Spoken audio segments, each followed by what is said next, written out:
I never thought a snowstorm in suburban Colorado would turn me into a criminal in my own neighborhood. But that's exactly what happened when I decided to wake up early and be a good neighbor. My name is Simon Fletcher, and I've lived in Meadowbrook Estates in Aurora, Colorado for 3 years now. The subdivision is one of those cookie-cutter developments where every house looks nearly identical. The lawns are required to be exactly 2.5 inches tall, and the paint colors must be approved from a pre-selected list of beige variations. When I bought my house here, I thought the HOA would be a minor inconvenience, maybe sending an occasional reminder about trash can placement. I had no idea I was signing up for a front-row seat to suburban warfare. It was the second Tuesday of February, when everything went sideways. Colorado had been hit with an unexpected blizzard overnight, the kind that dumps 2 feet of snow in less than 8 hours. I woke up at 4:30 in the morning because my dog, a golden retriever named Max, needed to go out. When I opened my back door, I was greeted by a wall of white powder that came up to my knees. I'm the kind of person who likes to get things done early. My dad always taught me that if you tackle problems while everyone else is sleeping, you're already ahead of the game. So after Max did his business and nearly disappeared into a snowdrift, I made myself a pot of coffee and decided to start clearing my driveway. By 5 in the morning, I was outside with my snowblower, bundled up in my winter gear, ready to take on the blizzard's aftermath. The snowblower roared to life, cutting through the pre-dawn silence. I worked methodically, creating neat paths down my driveway and along the sidewalk in front of my house. The neighborhood was completely quiet except for my machine. Street lights cast an orange glow over the fresh snow, making everything look peaceful and untouched. I felt productive, like I was getting a head start on the day. But I didn't stop at my property. My next-door neighbor, Mrs. Patterson, was an 80-year-old widow who could barely walk with her cane. There was no way she'd be able to clear her driveway herself, so I spent another 20 minutes clearing her driveway and walkway. Then I looked across the street and saw Mr. Rodriguez's house. He was a single father who worked night shifts at the hospital and probably wouldn't be home until after 7. His 2 kids would need to get to school. I cleared his driveway too. By 6:15, I had cleared 5 driveways total, including my own. My fingers were numb despite my gloves, and my face felt frozen, but I felt good about what I'd done.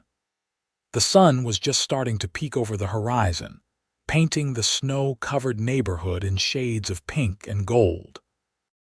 I put my snowblower away in the garage, gave Max his breakfast, and headed inside to take a hot shower before getting ready for work. I'm a software engineer for a tech company downtown, so I work from home most days. But that Tuesday, I had an in-person meeting scheduled for 9. I was toweling off my hair when my doorbell rang at 7:30. Max started barking immediately, his tail wagging because he thinks every visitor is there specifically to pet him. When I opened the door, I found myself face to face with Brenda Morrison, the president of the Meadowbrook Estates HOA. Brenda was in her early 50s, with short blonde hair that she kept in that specific style that requires weekly salon visits. She wore designer workout clothes that had probably never seen actual exercise, and she had the kind of smile that never reached her eyes. "Good morning, Simon," she said, her voice dripping with false sweetness. "I hope I'm not catching you at a bad time."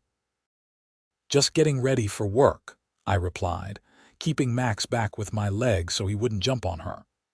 "What can I do for you?" She held up her phone, showing me a photo of my house taken from the street. "I'm afraid I have to inform you that you're in violation of HOA regulations. Specifically, Section 7, Paragraph 3 of our community guidelines." I stared at her blankly. "I'm sorry, what?" Noise ordinances, Simon. The HOA has very clear rules about operating loud machinery between the hours of 7 p.m. and 8 a.m. You were operating your snowblower at 5 o'clock this morning. Multiple residents have complained about the noise disturbing their sleep. I couldn't believe what I was hearing. Brenda, we just got 2 feet of snow. I was clearing my driveway so I could get to work. I also helped out some neighbors who can't do it themselves.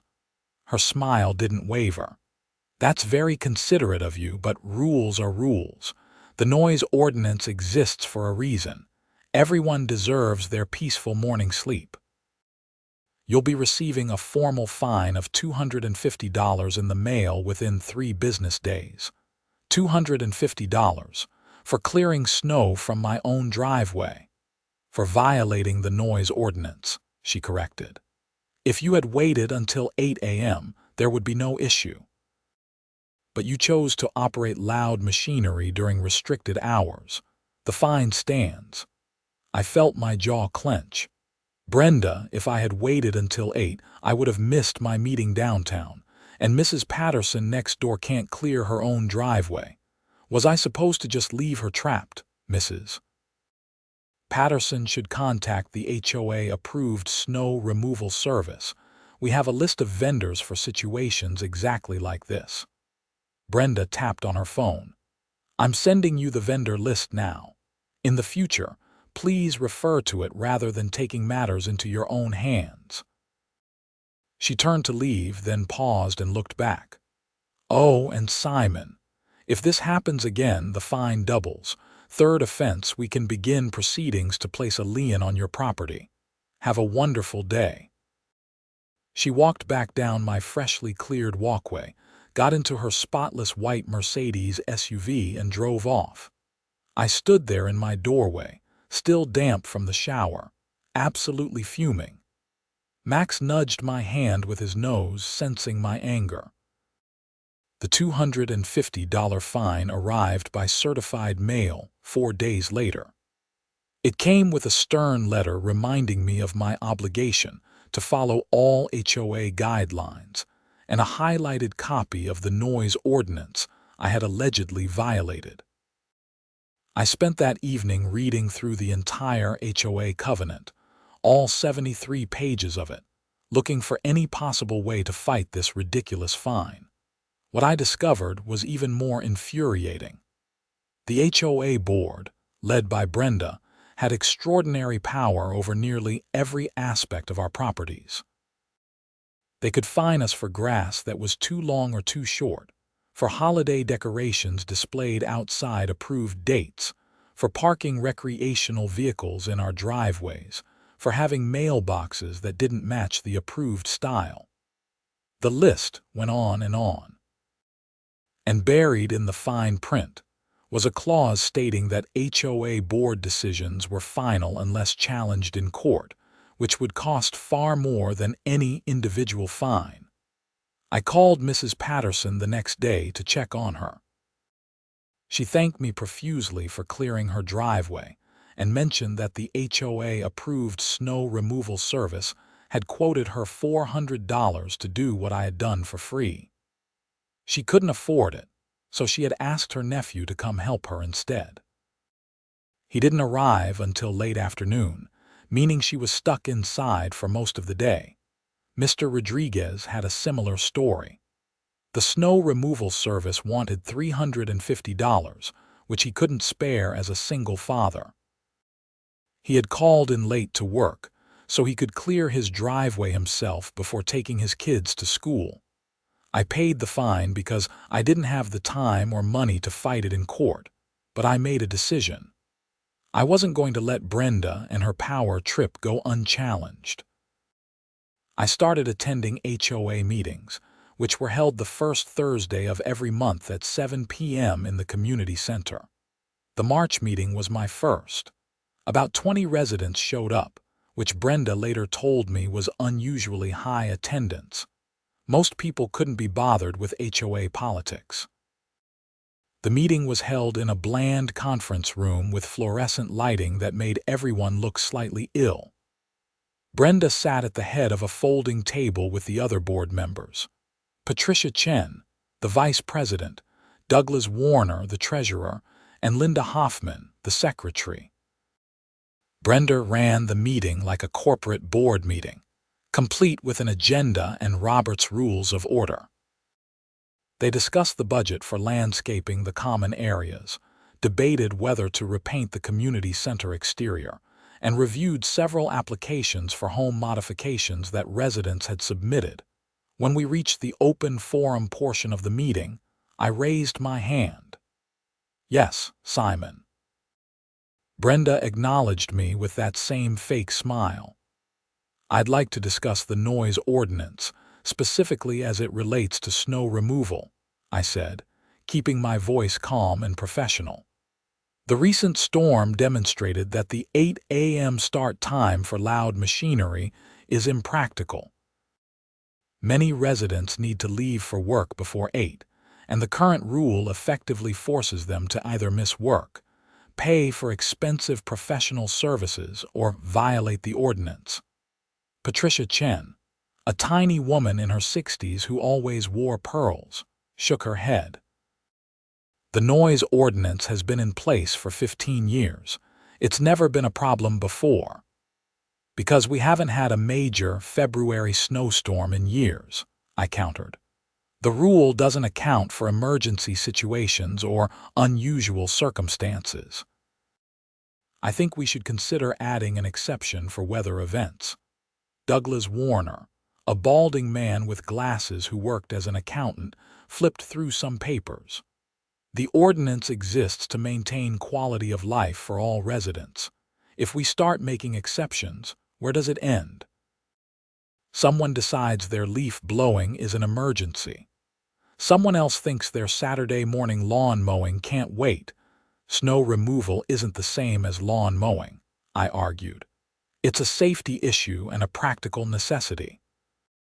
I'm not suggesting we eliminate the noise ordinance, just that we add reasonable exceptions." Brenda folded her hands on the table.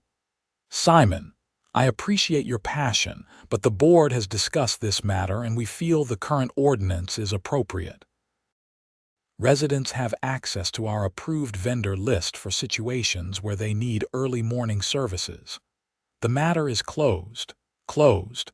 We haven't even voted on it. The board doesn't require a community vote for policy decisions," Linda Hoffman said, reading from a document. "According to Section 12 of the HOA bylaws, the board has full authority to create and enforce community regulations as they see fit for the benefit of all residents." I looked around the room at the other residents in attendance. A few looked sympathetic, but most seemed indifferent or resigned. This was the problem with HOAs. They consolidated power in the hands of a few people who often wielded it without any real oversight. "Then, I'd like to formally request that the board reconsider," I said. "And I'd like to know who specifically complained about my snow removal that morning, since Brenda mentioned multiple residents." Brenda's smile tightened. "Complaint records are confidential to protect the privacy of community members. This meeting is moving forward. Does anyone else have business to discuss?" I left that meeting more frustrated than when I arrived. Over the following weeks, I started talking to other residents in the neighborhood. I learned that Brenda had been HOA president for 7 years, essentially running unopposed because most people didn't want the hassle of board service. The same 4 people had held their positions for years, creating a closed circle of authority. I also learned that I wasn't the only one who had been hit with questionable fines. The Johnson family 3 streets over had been fined for having a basketball hoop in their driveway, even though several other homes in the neighborhood had them. The Patel family had been fined because their teenage son's car was considered too old and unsightly, even though it ran perfectly fine and was fully registered and insured. The Martinez family had been fined for displaying a Mexican flag during Cinco de Mayo celebrations. When I dug deeper, I discovered something interesting. The HOA-approved vendor list that Brenda was always pushing included a property management company called Premier Home Services. Premier Home Services offered everything from snow removal to lawn care to home repairs.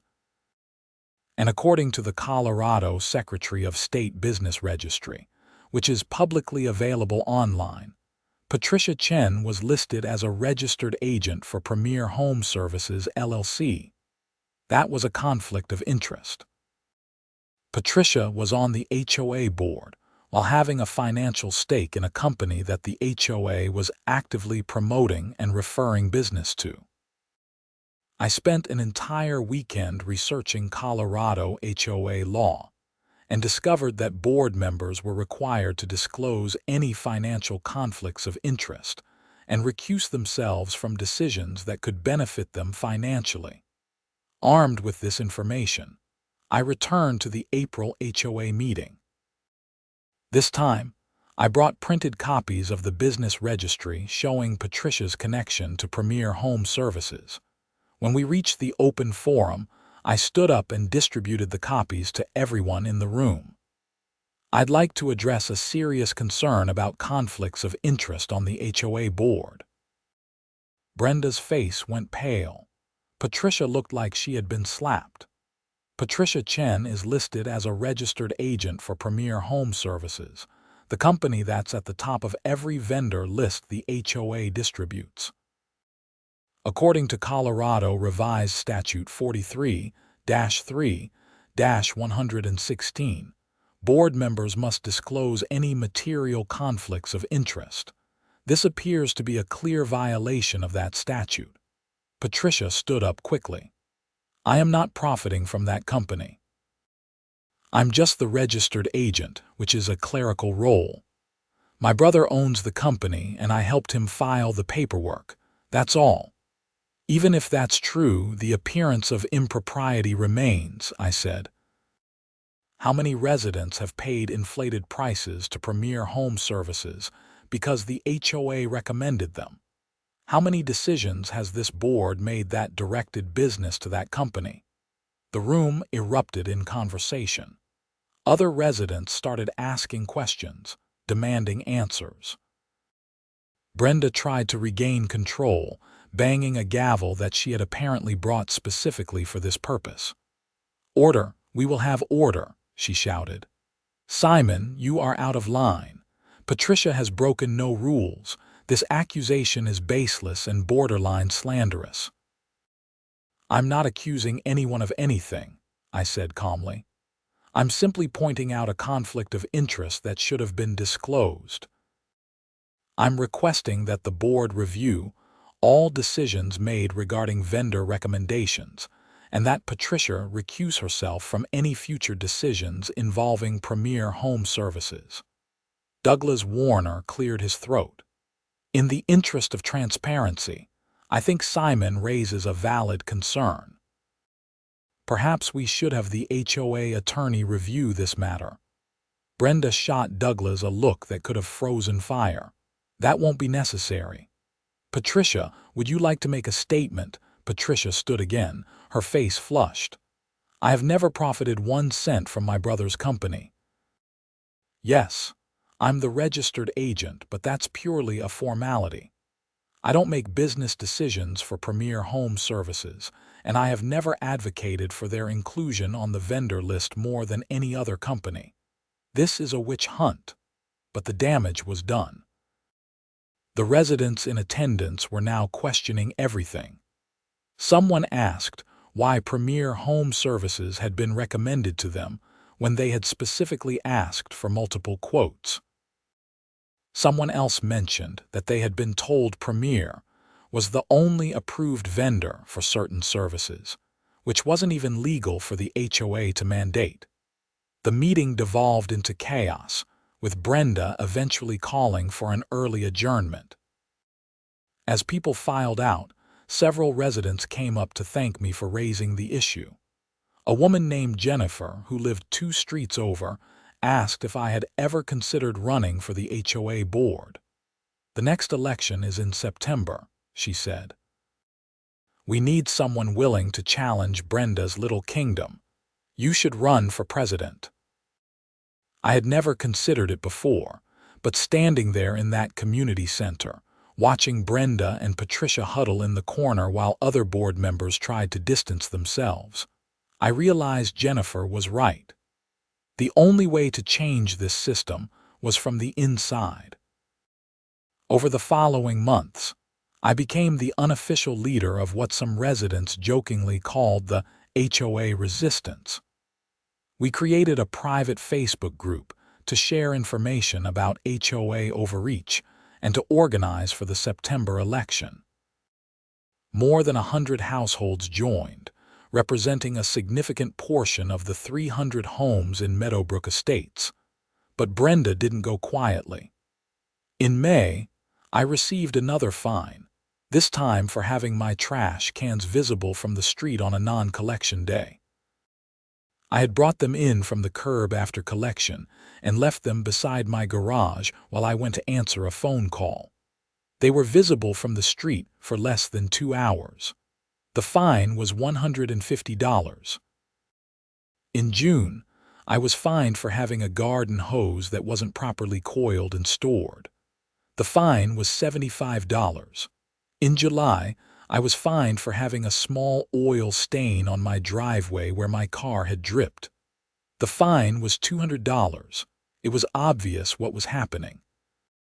Brenda was targeting me, trying to drain my resources and make me back down. But each ridiculous fine only made me more determined. I paid every fine and documented everything. I took photos, saved emails, and kept detailed records of every interaction with the HOA board. Other residents reported similar targeting. Anyone who spoke up at meetings or joined the Facebook group seemed to suddenly find themselves under increased scrutiny. The Johnsons were fined for having weeds in their rock garden. The Patels were cited for parking violations when their car was 2 inches over the edge of their driveway. It was petty, vindictive, and exactly the kind of behavior that would prove our point about the current board's abuse of power. August brought another snowstorm, this one unusual for the late summer but not unheard of in Colorado. It was a wet, heavy snow that started falling on a Sunday evening and continued through the night. By Monday morning, we had about 8 inches of accumulation. I woke up at my usual time, around 6 a.m., and looked out at the snow-covered street.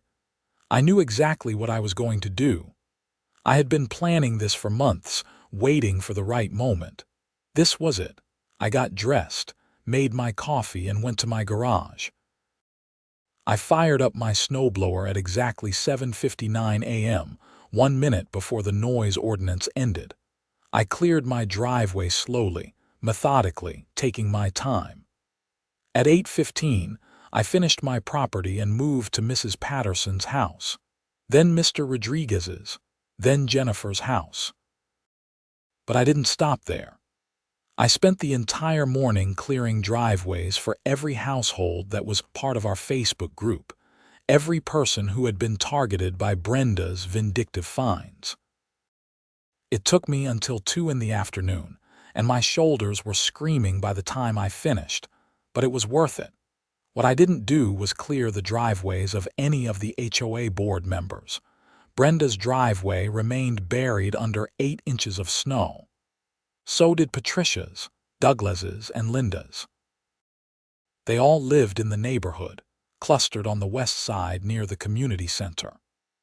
I made a point of clearing the driveways of their immediate neighbors, creating neat paths of cleared concrete that made the board members' snow-covered driveways stand out even more. My phone started ringing around 3 p.m. It was a number I didn't recognize, so I let it go to voicemail. The message was from Brenda, and her voice was tight with barely controlled rage. "Simon, this is Brenda Morrison. I need to speak with you immediately about your completely inappropriate behavior this morning. Call me back as soon as possible." I deleted the message and didn't call back. The next day, Tuesday, I received a hand-delivered letter from the HOA. It wasn't a fine this time. It was a demand that I clear the board members' driveways within 24 hours or face a $500 fine for selective service provision creating community discord. I couldn't help but laugh when I read it. Selective service provision.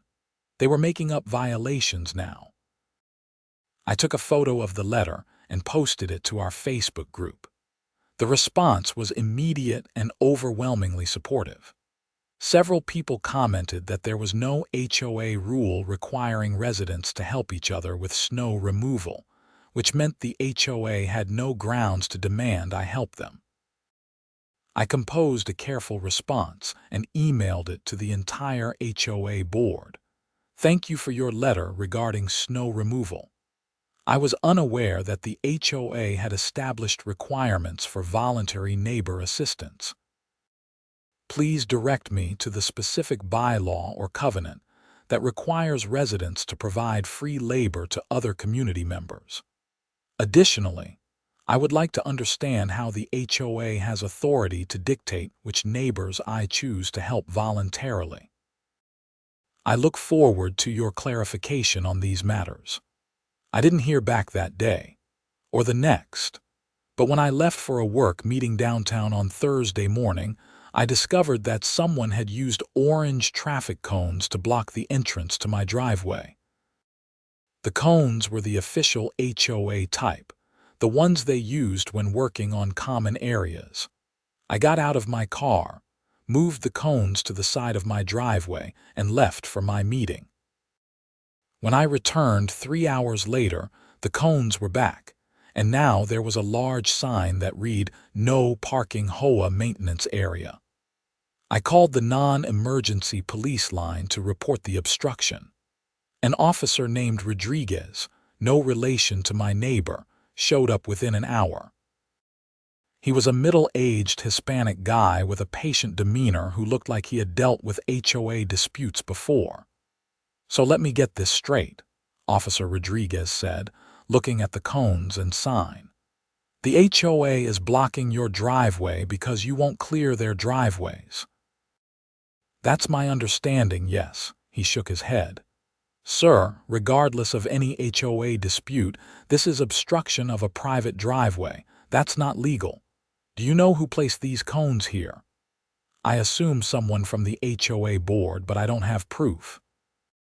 Officer Rodriguez took photos of the cones and sign, then moved them himself, stacking them against my garage. "I'm going to file a report. If this happens again, call us immediately. The HOA doesn't have the authority to block access to your property." "Thank you, officer." After he left, I checked the security camera I had installed on my front porch a few months earlier, right around the time the targeted fines had started. The footage clearly showed Brenda Morrison herself placing the cones in my driveway at 11:30 that morning, while I was at my meeting. I saved the footage and sent a copy to my email as backup. Then I posted a screenshot to our Facebook group with the caption, "HOA president blocking driveways now, documented and reported to police." The group exploded with comments. People were outraged. Several members suggested organizing a formal complaint to the Colorado HOA Regulatory Board. Others recommended we pool resources to hire an attorney. Someone pointed out that blocking driveways could be considered harassment. Friday morning, I woke up to find all 4 of my tires slashed. My car sat in the driveway, listing to one side, completely undrivable. Max was barking at the window, sensing something was wrong. I called the police again, this time reporting property damage. A different officer arrived, a younger woman named Officer Chen. She took a report and examined the damage. All 4 tires had been punctured with something sharp, probably a knife or screwdriver. "You have security cameras?" she asked. "Yes, on the front porch." We reviewed the footage together. At 3:30 in the morning, a figure in dark clothing and a ski mask had approached my car, crouched down at each tire, and methodically slashed them before walking away into the darkness. The person's face wasn't visible, but their build and the way they moved suggested a woman. "I can't identify them from this footage," Officer Chen said. "But this is definitely vandalism and criminal mischief.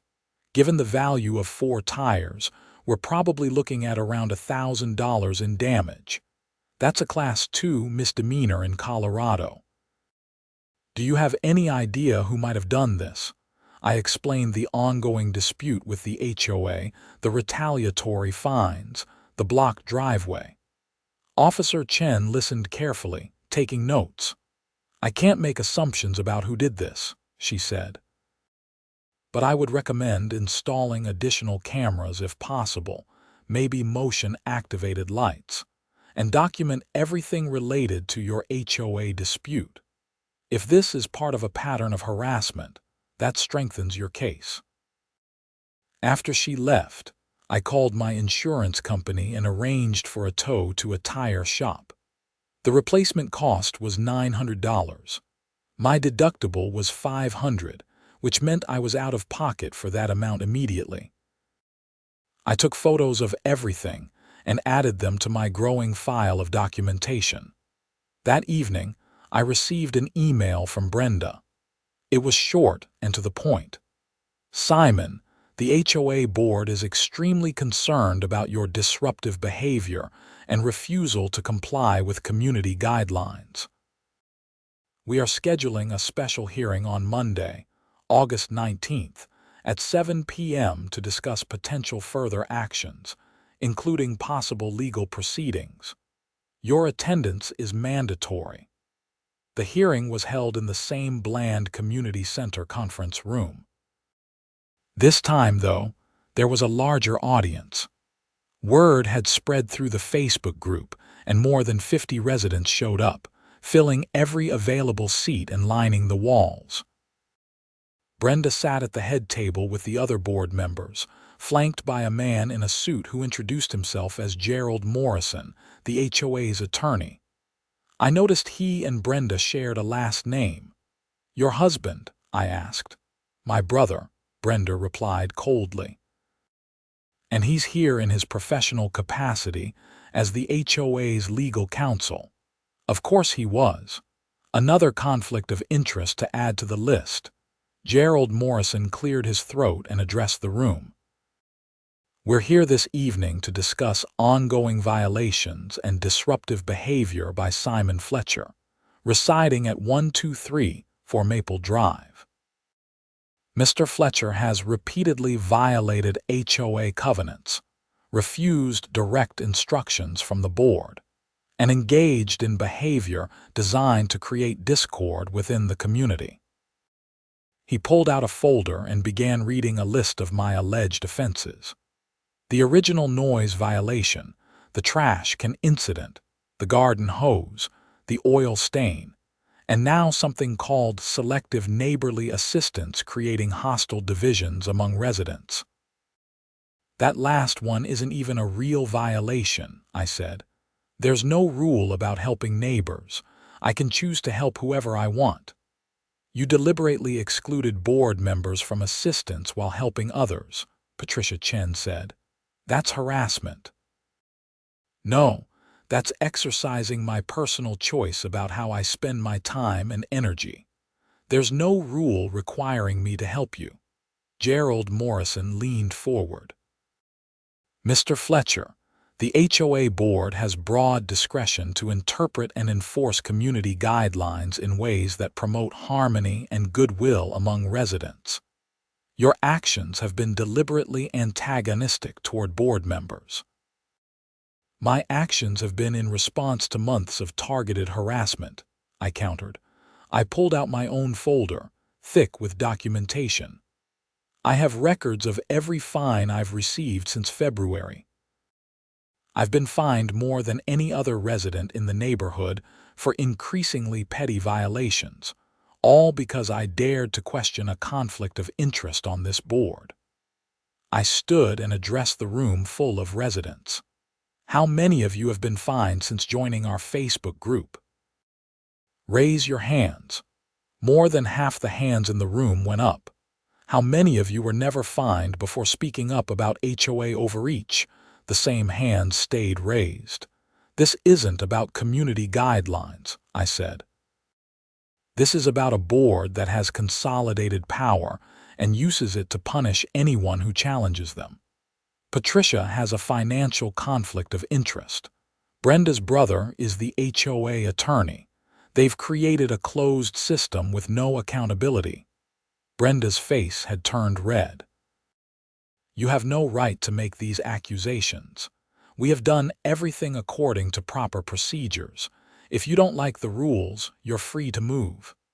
Or I'm free to run for the board in next month's election, I replied, which is exactly what I'm doing. I'm officially announcing my candidacy for HOA president. The room erupted in applause from the residents. Brenda banged her gavel repeatedly, her face now purple with rage. This hearing is about your violations, she shouted, not about elections or your baseless conspiracy theories. The board has decided to impose a cumulative fine of $1,000 for your repeated violations and to place a lien on your property if payment isn't received within 30 days. Additionally, we are pursuing legal action for harassment of board members. On what grounds? I asked. Gerald Morrison smiled thinly. Intentional infliction of emotional distress. My client, Miss Morrison, has suffered significant stress and anxiety due to your targeted campaign against her. We're prepared to file a civil suit for damages. I couldn't help but laugh. You're suing me because I didn't clear your sister's driveway. Good luck with that. The hearing ended shortly after, with nothing resolved. The board retreated to their table while residents surrounded me, offering support and encouragement. Jennifer handed me a clipboard with a petition. We want you to know you're not alone, she said. This is a petition calling for an independent audit of HOA finances and a review of all board decisions made in the past 2 years. We already have signatures from 120 households. According to the HOA bylaws, a petition signed by 1/3 of homeowners could force a special election and a financial audit. With 300 homes in Meadowbrook Estates, we needed 100 signatures. We had exceeded that. I submitted the petition to the board the following week via certified mail, with copies to every board member and to Gerald Morrison. The bylaws required the board to schedule a special election within 60 days of receiving a valid petition. But September came and went with no word from the board about the election. I sent multiple follow-up emails, all of which went unanswered. Finally, I contacted the Colorado Division of Real Estate, which oversees HOAs in the state. A representative named Michael from the Division of Real Estate returned my call within a week. Mr. Fletcher, I've reviewed your complaint.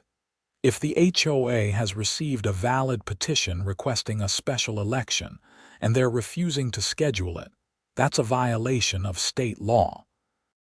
They could face penalties. What kind of penalties? Fines from the state, potential legal action, and in extreme cases, the state can place the HOA into receivership. But let's try to resolve this cooperatively first. I'm going to send an official letter to your HOA board requiring them to respond within 14 days. The letter from the state apparently lit a fire under the board. Within a week, I received an email announcing a special election scheduled for October 15th, with candidate filing deadlines of October 1st. I filed my candidacy for HOA president on September 30th. So did Jennifer, who decided to run for vice president. 4 other members of our Facebook group filed for the treasurer and secretary positions. For the first time in years, Meadowbrook Estates would have an actual contested election. The campaign was brutal. Brenda sent out a mass mailing to every household, paid for by HOA funds, detailing my history of violations and disruptive behavior. The mailing included photos of my trash cans visible from the street, my uncoiled garden hose, and my driveway oil stain. It was petty and desperate, but it was also a mistake. Several residents complained to the state that Brenda was using HOA funds for campaign purposes, which is illegal. The Division of Real Estate sent another letter demanding an explanation and requiring the HOA to reimburse the funds used for the mailing. I ran a simple campaign focused on transparency, accountability, and common sense. I promised to revise the noise ordinance to include weather-related exceptions, to eliminate conflicts of interest on the board, and to stop the vindictive targeting of residents who spoke up about problems. Election day arrived on October 15th. Voting was held at the community center between noon and 8 p.m. Turnout was massive. Out of 300 households, 212 cast ballots, the highest turnout in Meadowbrook Estates history. The results were counted that evening by an independent third party that Jennifer had insisted we hire. When the votes were tallied, I had won the presidency with 63% of the vote. Jennifer won vice president. Our slate swept every position on the board. Brenda's face when the results were announced was something I would never forget. She looked like she had been physically struck. Patricia Chen actually started crying. Douglas Warner and Linda Hoffman just looked relieved that it was over. The transfer of power was supposed to happen at the November board meeting, but that's when things got really interesting. 2 days before the November meeting, I received a call from the Aurora Police Department asking me to come to the station. When I arrived, I was led to an interview room where Detective Sarah Williams was waiting. "Mr. Fletcher, thank you for coming in," she said. "I want to be clear, you're not under investigation. We're actually investigating some allegations regarding the Meadowbrook Estates, HOA, and we think you might have information that could help us." She opened a folder and pulled out several documents. "We've been contacted by the Colorado Division of Real Estate regarding potential financial irregularities with your HOA. They've requested our assistance because some of the activity might constitute criminal fraud." My heart started pounding. What kind of irregularities? That's what we're trying to determine. The Division of Real Estate conducted a preliminary audit of HOA finances after your petition. They found some concerning discrepancies. Large payments to vendors that don't appear to have corresponding work done. Missing documentation for major expenses. Payments to Premier Home Services that don't match any approved work orders. She slid a document across the table. It was a bank statement for the HOA's operating account, with several transactions highlighted in yellow. These payments to Premier Home Services total nearly $40,000 over the past 18 months. But when the auditors requested documentation, work orders, or invoices, the HOA couldn't provide them. I stared at the numbers. Patricia Chen is the registered agent for Premier Home Services. Her brother owns it. "We know," Detective Williams said. "That's part of why we're investigating. This could be embezzlement, fraud, or both. I need you to tell me everything you know about the relationship between the HOA board and Premier Home Services." I spent 2 hours with Detective Williams, going through everything I had documented over the past months. I showed her the business registry information, the vendor lists, the emails pushing Premier Home Services. I told her about the targeted fines, the blocked driveway, my slashed tires. When I mentioned the slashed tires, she sat up straighter. "You filed a police report about that, correct?" "Yes, in August. Officer Chen took the report. You still have the security footage, Absolutely, she made a note. I'm going to need a copy of that, and I want to show you something. She pulled out her phone and showed me a photo of a woman walking through a parking lot. The photo quality wasn't great, but the woman's build and clothing looked familiar. This was taken from a security camera at a Target store near here. The timestamp is 3:47 a.m. on the morning your tires were slashed. This woman purchased a utility knife and a pair of gloves using a credit card. Can you identify her? I looked closer at the photo. The woman's face was partially visible in profile. I think that might be Brenda Morrison, but I can't be certain. The credit card used was registered to Brenda Morrison, Detective Williams confirmed. Combined with your security footage, we're building a case for the tire slashing. But that's just part of a bigger picture. We're investigating all of it together because there's a pattern of behavior here. Over the following weeks, the investigation expanded. Police executed search warrants for the HOA's financial records and for Patricia Chen's business records. They discovered that Premier Home Services had invoiced the HOA for numerous services that were never performed. Patricia's brother admitted that Patricia had instructed him to create false invoices, and they had split the money. The total amount embezzled was over $75,000 over 3 years. Brenda had been aware of the scheme and had received kickbacks for approving the fraudulent payments. Douglas Warner, the treasurer, had signed off on payments without reviewing supporting documentation, which was negligence but not criminal.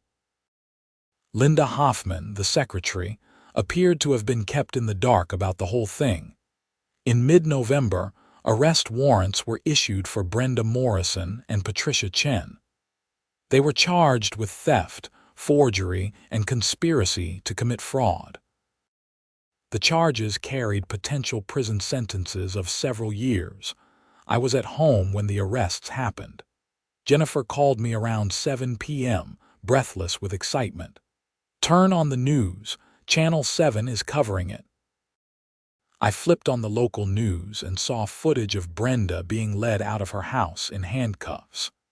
The reporter was standing in front of the Meadowbrook Estates Community Center. In a stunning development, the president and vice president of the Meadowbrook Estates Homeowners Association have been arrested and charged with embezzling more than $75,000 from the community. Residents say they're shocked by the allegations, but relieved that the investigation has uncovered what some describe as years of financial mismanagement and abuse of power. The report included interviews with several residents, including Mrs. Patterson, who said she had always suspected something wasn't right with the board's finances. Mr. Rodriguez said he was glad the new board would bring accountability and transparency. The November board meeting was our first official meeting with the new board. The room was packed with residents who wanted to see the transition and hear about what happened. Jennifer and I took our seats at the head table, along with our new treasurer, Mark Sullivan, and secretary, Deanna Martinez. I opened the meeting by addressing the arrests. I know everyone has questions about what happened with the former board. The police investigation is ongoing, so I can't discuss specific details. What I can tell you is that an audit revealed significant financial irregularities, and the appropriate authorities are handling it. Our priority now is to restore trust and transparency in this HOA. We spent the meeting outlining our immediate plans. First, we were hiring an independent accountant to conduct a complete audit of all HOA finances going back 5 years. Second, we were reviewing every HOA covenant and rule to eliminate unnecessary restrictions and update outdated policies. Third, we were implementing new procedures requiring multiple board members to approve any expenditure over $500, with full documentation required for all expenses. And one more thing, I added. Effective immediately, the noise ordinance is amended to allow snow removal equipment to operate starting at 6 a.m. when there's measurable snowfall. Common sense needs to prevail over arbitrary rules. The room broke into applause. Over the following months, we worked to rebuild the HOA's reputation and finances. The audit revealed that the total misappropriated funds was actually closer to $87,000. We filed a civil lawsuit against Brenda and Patricia to recover the money, and we also sued the HOA's previous insurance company for failing to catch the fraud. The criminal case moved through the court system slowly. Brenda and Patricia both initially pleaded not guilty, but faced with overwhelming evidence, they eventually changed their pleas. In March, they appeared before a judge for sentencing. I attended the hearing along with several other residents. The courtroom was somber as the prosecutor outlined the scheme and the damage it had caused to the community. Residents had paid HOA dues in good faith, expecting the money to be used for community improvements and maintenance. Instead, it had been diverted to line the pockets of the people trusted to manage it. The defense attorneys tried to paint Brenda and Patricia as otherwise upstanding citizens who made mistakes.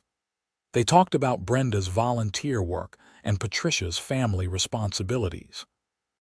But the judge wasn't swayed.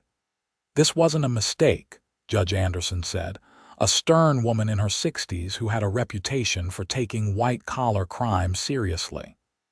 "This was a deliberate, sustained scheme to defraud your neighbors and your community. You abused positions of trust for personal gain. The fact that this involved an HOA, where residents have little choice but to participate and pay dues, makes it even more egregious." Brenda was sentenced to 3 years in prison, with the possibility of parole after 18 months. Patricia received 2 years, with parole possible after 12 months. Both were ordered to pay full restitution of $87,000 plus court costs and penalties. As they were led out of the courtroom in handcuffs, Brenda looked at me. Her expression wasn't angry or defiant. She just looked tired and defeated. I felt a strange mix of emotions. I hadn't set out to send anyone to prison. I had just wanted to clear my driveway without being fined for it. The civil lawsuit was settled in April. The insurance company agreed to pay the HOA $60,000 to cover the losses, and Brenda and Patricia were jointly liable for the remaining amount. Their homes were placed with liens to ensure eventual payment.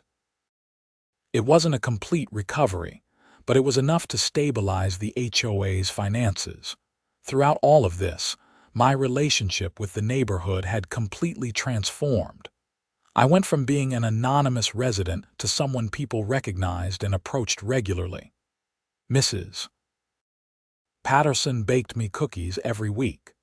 Mr. Rodriguez helped me install new security cameras. Jennifer became one of my closest friends, and we worked together to create an HOA that actually served the community's interests. We implemented monthly email newsletters with complete financial transparency, showing every dollar the HOA spent. We created an online portal where residents could submit maintenance requests and track them in real time. We revised the covenant to eliminate arbitrary rules about garden hoses and trash cans, focusing instead on legitimate concerns like property safety and maintenance. The vendor list was completely overhauled. We established relationships with multiple companies for every service, requiring competitive bids for any work over $1,000.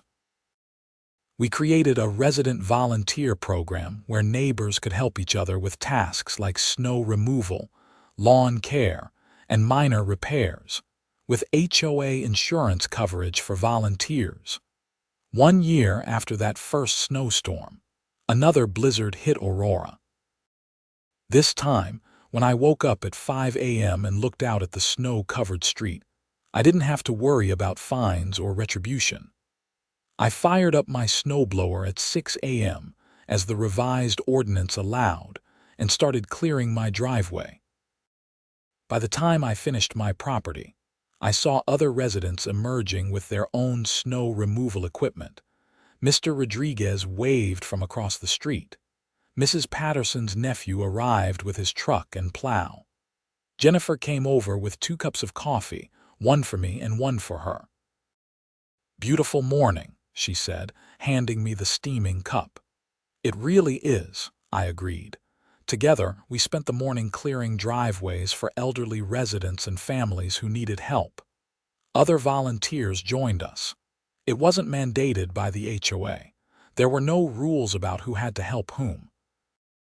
It was just neighbors helping neighbors, the way it should be. By noon, every driveway in Meadowbrook Estates was clear. The community center parking lot had been plowed by a local company that gave us a fair price. The sidewalks were passable, and nobody received a fine. That evening, I sat in my living room with Max curled up at my feet, reflecting on everything that had happened over the past year. I had started with a simple act of being a good neighbor and ended up uncovering fraud, getting elected to the HOA board, and sending 2 people to prison. It wasn't what I had intended, but it was what the situation had required. My phone buzzed with a text from Jennifer. "Board meeting reminder for Thursday. Also, the Martinez family wants to paint their house a non-beige color. Thoughts?" I smiled and typed back. "As long as it's not neon pink, I think we can work with them." "Progress," she replied. Indeed it was. Meadowbrook Estates wasn't perfect. We still had disputes about parking and noise and property maintenance. But now we had a board that listened to residents, followed the rules, and acted in the community's best interest rather than their own. The HOA model isn't inherently bad. When run properly, it can maintain property values, create community standards, and provide services that benefit everyone. But it requires honest people, transparency, and accountability. Without those elements, it becomes exactly what Brenda Morrison's board had been, a small group of people wielding disproportionate power with no oversight. As president, I served 2 one-year terms before deciding not to run again. I had accomplished what I set out to do: reform the HOA and restore trust. Jennifer succeeded me as president, and under her leadership, Meadowbrook Estates continued to evolve into a genuinely pleasant place to live. The criminal restitution payments trickled in slowly over the years. Brenda was released from prison after serving 20 months. Patricia got out after 14. Both left Colorado shortly after their release, presumably to start over somewhere else where their names weren't associated with embezzlement and fraud. I still live in Meadowbrook Estates. My house is the same one I bought 4 years ago, though I've made improvements over time. Max is older now, grayer around the muzzle but still enthusiastic about morning walks. Mrs. Patterson is still my neighbor, still making cookies, still grateful for the day I cleared her driveway and set in motion the chain of events that reformed our community. Every winter, when the first snow falls, I think about that February morning when I woke up early and decided to be helpful. I think about the absurd fine that started everything.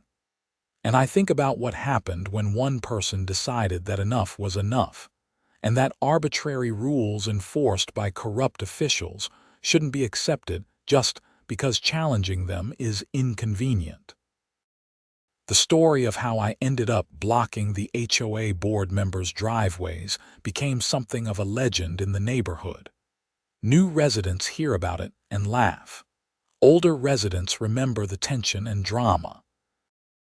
Everyone agrees that while it wasn't the most mature response, it was effective in exposing a corrupt system. Would I do it differently if I could go back? Maybe. The confrontational approach escalated tensions and led to my tires being slashed. A more diplomatic path might have avoided some of that conflict, but would the fraud have been uncovered? Would the board have been reformed? I'm not sure.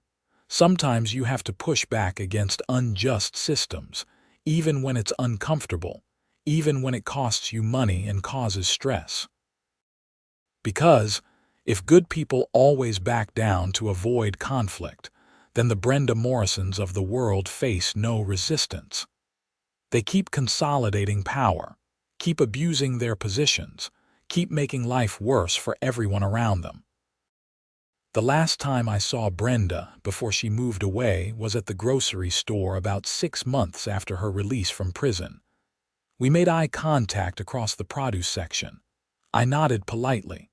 She looked away quickly and moved to another aisle. There was no conversation, no closure. Just two people who had been locked in conflict, now living separate lives.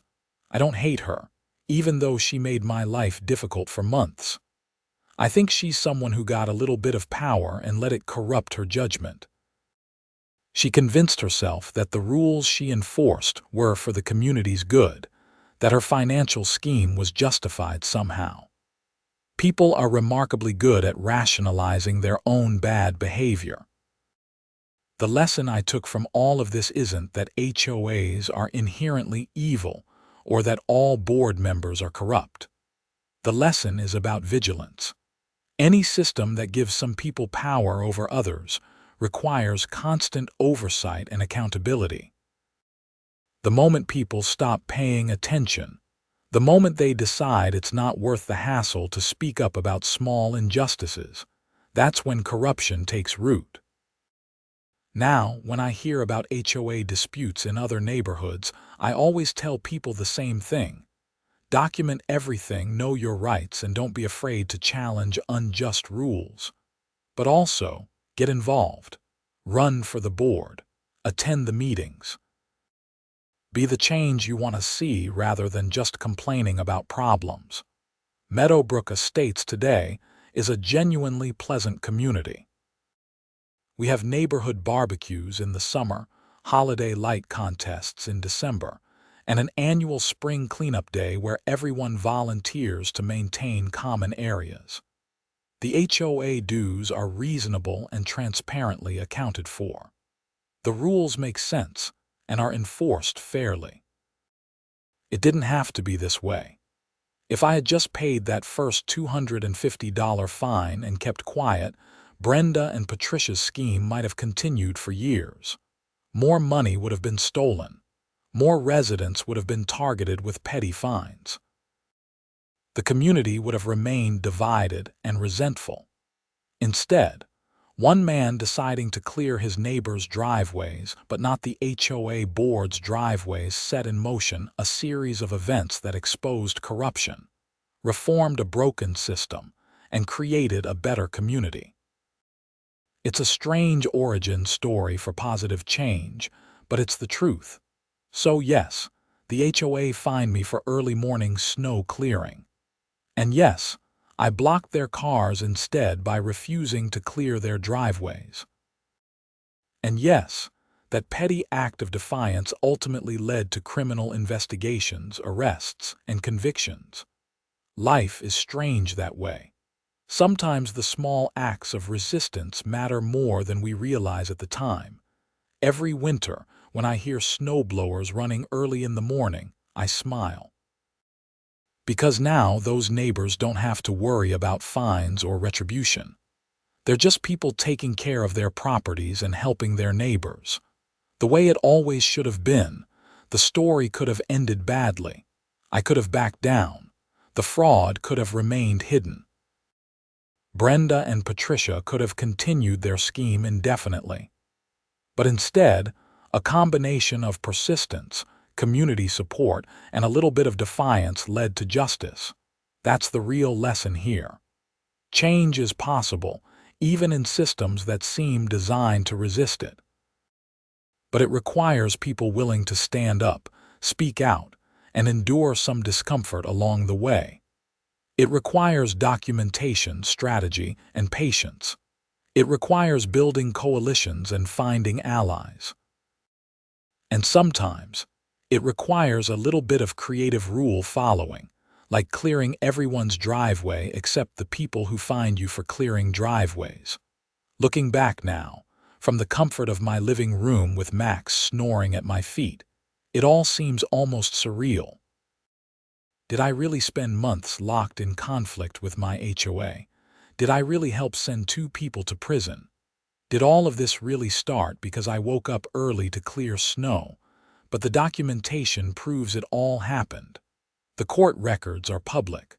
The reformed HOA bylaws are in effect. The community is better for it. So yes, it really happened. And I'd do it again if necessary, though hopefully it won't be necessary. Once was enough drama for a lifetime. The final irony is that I'm now known in the neighborhood as the guy who reformed the HOA, but most new residents have no idea about the drama that preceded it. They just know that Meadowbrook Estates is a well-run community with reasonable rules and transparent finances. They don't know about Brenda's vindictive fines, Patricia's embezzlement scheme, or the morning I strategically left the board members' driveways covered in snow. Maybe that's how it should be. The past is past. What matters is that the community learned from those mistakes and built something better. We created systems to prevent future corruption. We established a culture of accountability. We proved that HOAs can work when they're run honestly and transparently. And me. I'm just a guy who wanted to clear his driveway without getting fined for it. Everything else that happened was just a consequence of standing up for what was right. Sometimes that's all it takes to change things. One person saying no to an unjust rule and being willing to see it through to the end, wherever that end leads.